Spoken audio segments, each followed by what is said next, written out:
Welcome to the recruitment version. In this week's episode, we will be discussing top advice for graduates and apprentices. This episode will be split into two. So the first half, we will be discussing tips and tricks for while you're searching for a job.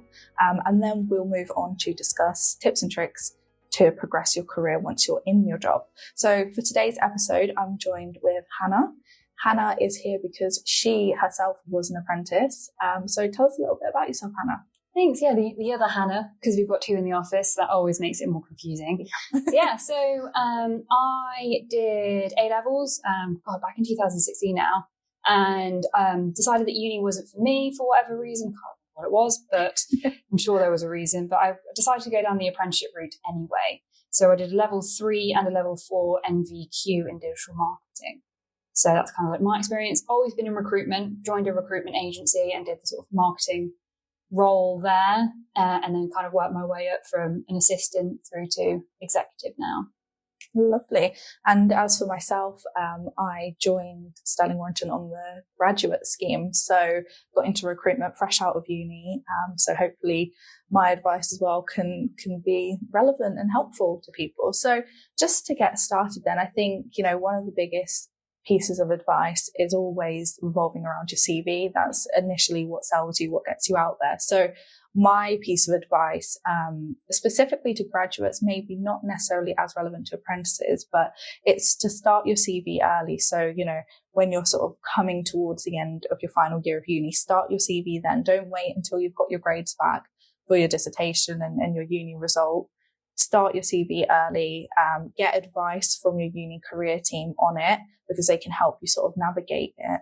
And I think as well, sort of bulk it out with modules that you've done at uni. You may find that coming out of uni that you've not got too much work experience necessarily, unless of course you've done placement years and part-time work. But, that's not a problem at all. You can bulk it out with your modules. You can talk about projects you've done, things you've learned. And use that as a main focus to sort of help bulk out your CV and get you a job. Yeah, 100%. I think the point about bulking out what you've got is so important. I think looking back on sort of CVs and even like graduates that you've come into Sterling Warrington, like I remember looking at your CV and just sort of like being amazed at all of the different modules and everything that you do. You end up doing so much on a course that you might not even think that it's like relevant, or you might not even think that is useful to an employer, but there's always value in what you do in the modules, and the skills that you learn. I suppose it's kind of almost like project management based stuff in the modules. Yeah. So there's always going to be that sort of like link that you can kind of drive on and actually bulk out your CV with sort of like valuable information. And especially for us as well, there's certain things you might mention in your modules that are keywords that we're searching for that will then pick up your CV, and we might not otherwise come across your CV. Yes, because keywords are so important when it comes to actually trying to find a job. A lot of people just think you just sort of like whack your experience on and then go, but you can actually be so tactful with what you're doing and how you do it on your CVs. 100%. I think a lot of it's kind of similar for apprentices. I remember writing my CV, and I think I probably went the other end when I wrote my CV because I didn't have like a part-time job. I had nothing. I was literally coming out of A-levels, completely new to the world. I had like not a single shred of experience behind my name. Very scary time. And I remember sort of like almost too much information all over my CV about trying to link how I've got these skills that can link to the job that I was applying for. So I think it's, bulk out your CV, but make sure that you're reading the job advert that you're applying to and actually trying to identify, well, what is this employer looking for? Like, are they looking for someone that, has demonstrable, like, hardworking skills, which everyone wants, as an apprentice or as a graduate? Like, okay, where's an example that I have been hardworking? Are they looking for resilience, which I think in apprenticeships, a lot of them are like, well, actually, fair with grads as well. You're always going to get knockbacks in a job. No job is like plain sailing at all. So it's like, okay, well, where have I actually demonstrated these skills, and where's almost like the evidence to provide it, especially if you're in an instance where you don't have a part-time job or you don't have any of the previous experience.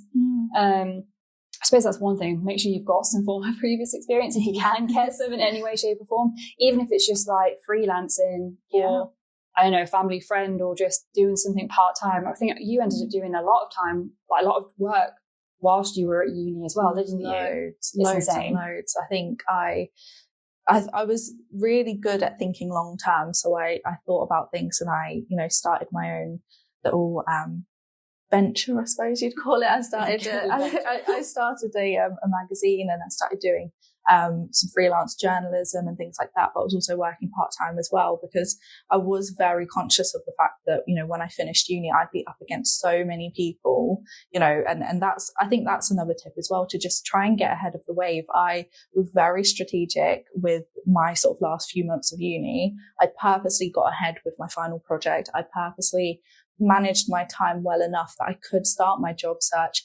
before I'd even fully finished. So I got ahead, I started applying early, and it meant that there was way less competition. If I'd waited until summer after I'd graduated, probably wouldn't be in this job right now, to be honest. Yeah, because everyone's doing the exact same thing at the exact same time. And it's almost like, casting my memory back yonder ago, it's almost like, when you're actually applying for uni, and they say to get your applications in, get everything done sooner, because if you want that placement, or if you want that, you need to get in before everyone else, and be rememberable. So it is, like I say, it is having that long-term goals in mind whenever you're applying. I think something that I maybe wish I had done a little bit better when I was an apprentice applying for jobs, or before I was an apprentice applying for jobs, is don't apply for everything. Yes. And be mindful of what it is that you actually want and what you want to achieve, but also read the job advert, and make sure that it is what you want to do. I didn't actually realize that when I applied to the job, it was an apprenticeship role. And in hindsight, it was a very poorly written job advert. Right. With the knowledge that I have now, it was a very poorly written job advert, and I was catfished immensely. But yeah, when I ended up getting the call through, it's like, did you know that this was an apprenticeship? And I was like, no. I know now. Are you okay with it? Yeah, I'm going to have to be. It's fine. I really like the idea. But make sure that you're reading that job advert, and you're actually figuring out, is this for me? Is this where I want to go? Is this going to be where I can get myself where I want to be in my career? And as an apprentice, when you're going to your interview, ask questions about who your mentor is. Like, how many years have they got in industry? Where have they come from? What's their experiences? What are their strengths? What are their weaknesses? Make sure that you know who your mentor is going to be inside and out. Then how much time are you going to be spending with them? A lot of organizations kind of have like a range of people in there, and some will be able to give time more than others.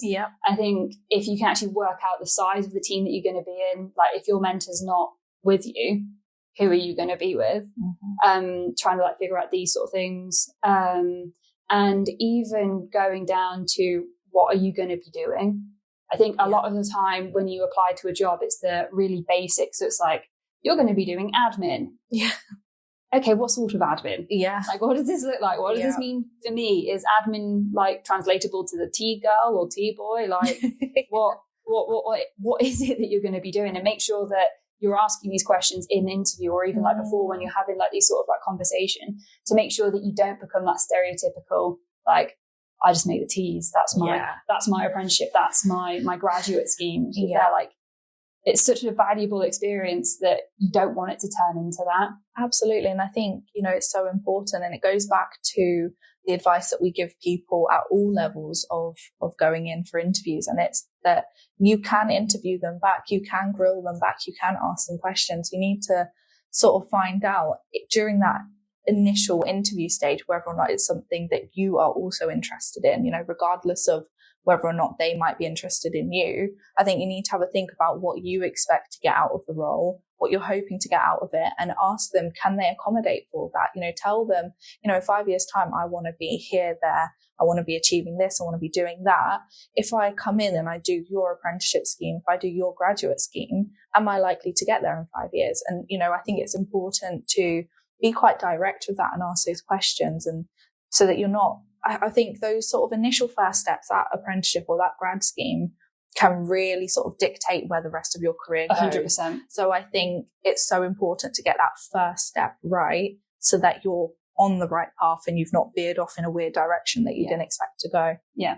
Not that a weird direction is a bad thing, but sometimes, like you say, it's not where you want to go. That's the key point. And I think actually if you're doing that in the early stages, even if you're on the phone trying to like just suss out the job and calling, emailing, whatever it is, or at interview, you're going to be more rememberable if you've come prepared to that level of detail. Think about like when you are like this new into your career, you're trying to find a job, you're trying to like figure out what you want to do. If you've got some sort of a plan, that's going to make you stand out against someone that's not, or even someone that's only got half a plan. Yeah. And it shows that you actually want it then, if they are ticking all the boxes of what you expect, then they're thinking, okay, cool. Like, this is the right person. This is aligning. This is a match made in heaven because it's got to work for both of you. And they want someone who is going to be receptive to what they can offer and someone who's actually really passionate about the opportunity and will sort of dive in really. Yeah. And I think with both of them, it just shows that you're eager. That's what I'm saying, like that opportunity to dive in and go. But yeah, the biggest thing I think for both graduates and apprentices is you need to show some like eagerness to learn. Oh yeah. In some way, shape, form, or eagerness to be involved and get involved. And I think that is probably like one of the best ways that you can show that. In terms of when you're in work then, what's your advice for graduates when they first start work?